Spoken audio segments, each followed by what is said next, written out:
ഇങ്ങനെ കേട്ടോളെ, അല്ലാഹു തആല ഉറക്കവും ഉറക്കവും ഇല്ലാത്തവനാണ്. ഉറക്കവും ഇല്ലാത്തവനാണ്. അപ്പോ അള്ളാഹിനെ 24 മണിക്കൂറും വിളിക്കാം. കാരണം അള്ളാഹ്ക്ക് തൂങ്ങിയോർക്കും ഓർക്കൂലാലോ.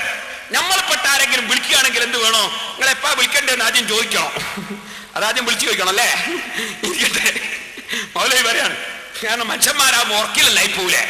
അതുകൊണ്ട് 24 മണിക്കൂറും ഒരാളെ വിളിക്കാം എന്ന് വന്നാൽ പടച്ചവനാക്കലായി. അതിന് പടച്ചവനാണല്ലോ ഉറക്കൊന്നില്ലാത്തത്. അപ്പൊ നിങ്ങൾ മുഹീദ്ദീൻ ശൈഖിനെ വല്ലേ നീലത്തിന്നും എന്നെ വീളിപ്പോർക്ക് വായികൂടാവുത്തീരം നൽകും ഞാൻ എന്നോവർ. എവിടുന്ന് വിളിച്ചാലും ഉത്തരം ചെയ്യുമെന്ന് മുഹീദ്ദീൻ ശൈഖ് പറയുന്ന മാലയില്. അപ്പൊ മുഹീദ്ദീൻ ശൈഖ് പടച്ചവനായി പോയില്ലേനാ. ഓ, വല്ലാത്ത കണ്ടുപിടുത്തം തന്നെ. അവൻ പടച്ചവനായി പോയി. കാരണം വല്ല നിലത്തും വിളിച്ച ഉത്തരം ചെയ്യുന്നല്ലോ. മൗലവിക്ക് വിവരം അറിയോ? 24 മണിക്കൂർ വർക്ക് ചെയ്യുന്ന സാധനമൊക്കെ പഠിച്ചോനാ.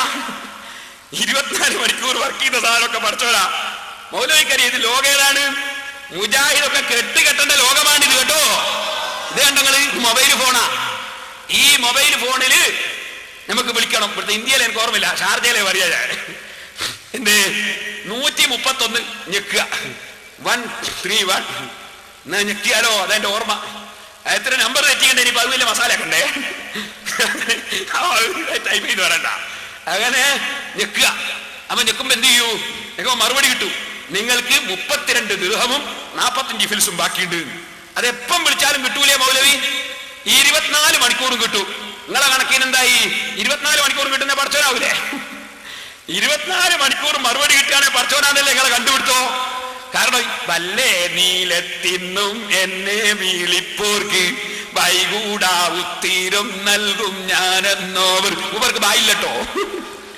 ഉത്തരം 24 മണിക്കൂറും കിട്ടൂ. നിങ്ങളൊന്ന് വിളിച്ചു നോക്ക്, അപ്പൊ ഉത്തരം കിട്ടൂ. അപ്പൊ ഇവരെ കണക്കെന്താ അറിയോ?